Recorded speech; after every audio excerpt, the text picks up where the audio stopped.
Hamad bin Mohammed El Murjebi, later known as Tippu Tip, was born in Zanzibar in 1837 to a Swahili father and an Omani mother.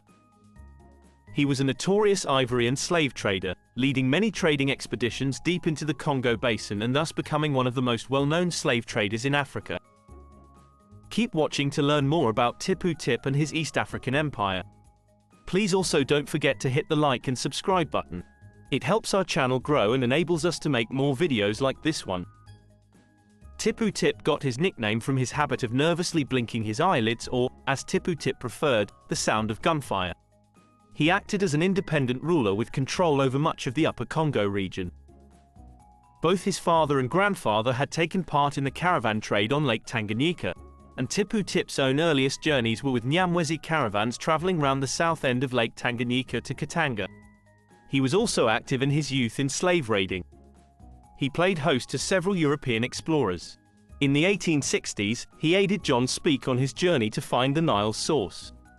In 1867, when David Livingstone was abandoned in an unknown place south of Lake Tanganyika, in current-day northern Zambia, close to death because of fever and hunger, Tippu Tip graciously supplied him with the provisions he needed. He also gave Livingstone a letter of introduction to an African king nearby as well as guides who could help him on his journey. Henry Morton Stanley met him in October 1876 at his headquarters at Kasongo on the banks of the Lualaba. He was a tall, black-bearded man, of Negroid complexion, in the prime of life, straight and quick in his movements, a picture of energy and strength. He had a fine, intelligent face, with a nervous twitching of the eyes. His paternal grandmother had been the daughter of a Nyamwezi chief. His clothes were of a spotless white, his fez cap brand new, his dagger was splendid with silver filigree, and his tout ensemble was that of an Arab gentleman in very comfortable circumstances.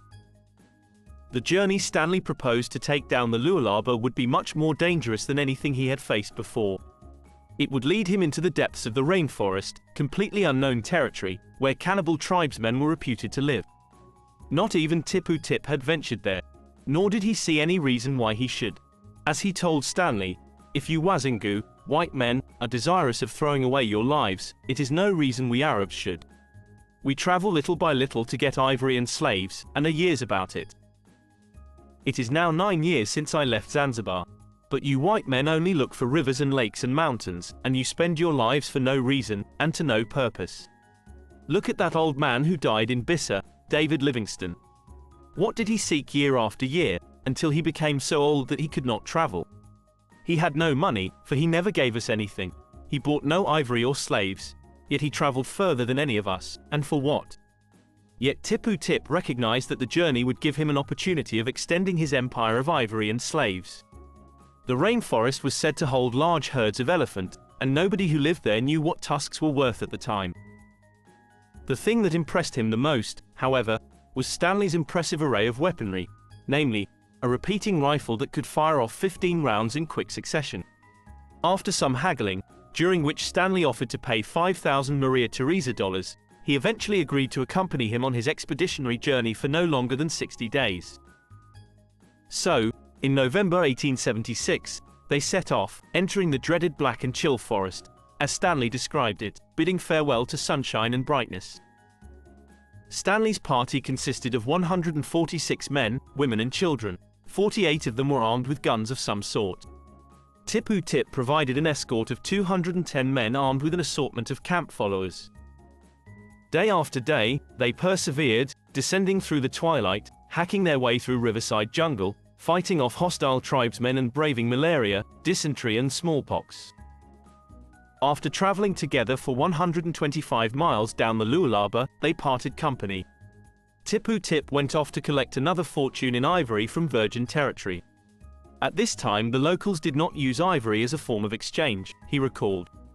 They hunted elephant and ate the meat but only used the tusks in their homes for a stockade. With others they made pestles and mortars for cooking their bananas. After a month he returned to Kasongo with his booty, having opened up a new domain to plunder. By the 1880s, Tippu Tip's empire in Africa spanned 250,000 miles. Though he was mostly involved with ivory and slaves, he also established a state apparatus by appointing officials, collecting taxes, building roads, promoting plantations, and monopolizing the ivory market. In 1882, after spending 12 years in the interior, he decided to visit Zanzibar, setting out from Manyema with a huge caravan of ivory. As the caravan passed through Mpwapwa, 200 miles from the coast, its progress was observed by a British mariner, Alfred Swan. Swan was tasked by the London Missionary Society to carry a boat from the coast to Ujiji, put it back together, and then sail it on Lake Tanganyika for missionary work. He ardently wanted to abolish slavery but was taken aback when he learned that his own porters were slaves. What he witnessed of Tippu Tip's caravan only further horrified him. The following is his account. Many of the people we saw filed past us were chained by the neck. Others had their necks fastened at the forks of poles about 6 feet long, which were supported by the men who preceded them. The women, who were as numerous as the men, carried babies on their backs in addition to a tusk of ivory or other burden on their heads. They looked at us with suspicion and fear, having been told, as we subsequently ascertained, that white man always desired to release slaves in order to eat their flesh, like the Upper Congo cannibals.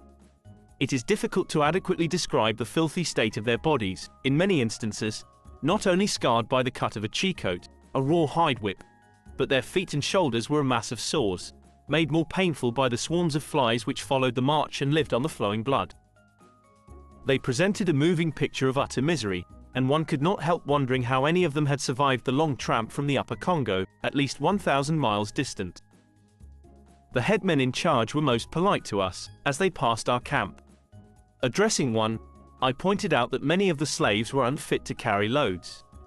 To this, he smilingly replied, "They have no choice. They must go, or die. Have you lost many on the road?" "Yes. Numbers have died of hunger." "Any run away?" "No. They are too well guarded. Only those who become possessed of the devil try to escape. There is nowhere they could run to if they should go." "What do you do when they become too ill to travel?" "Spear them at once." Once he reached Zanzibar, Tippu Tip settled there, focusing his efforts on the highly profitable ivory trade. Stanley calculated that a pound of ivory costing 1 cent in Manyema was worth 110 cents in Kaza and 200 cents in Zanzibar. Zanzibar became the richest seaport in tropical Africa from its trade in ivory, slaves and cloves.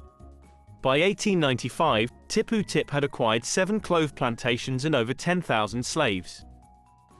But it was always ivory that was its most important export, and by the late 1890s, Zanzibar was supplying 3/4 of the world's trade in ivory.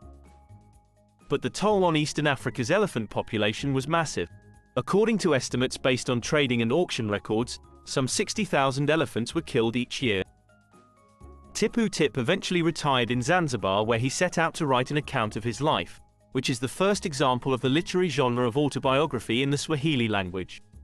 He eventually died of malaria on the 13th of June 1905, in his home in Stone Town, Zanzibar. His brutal legacy still lives on today. The Slave Market Memorial in Stone Town is one vivid reminder that Zanzibar was the last vestige of open market slavery in the world, with Tippu Tip at its core.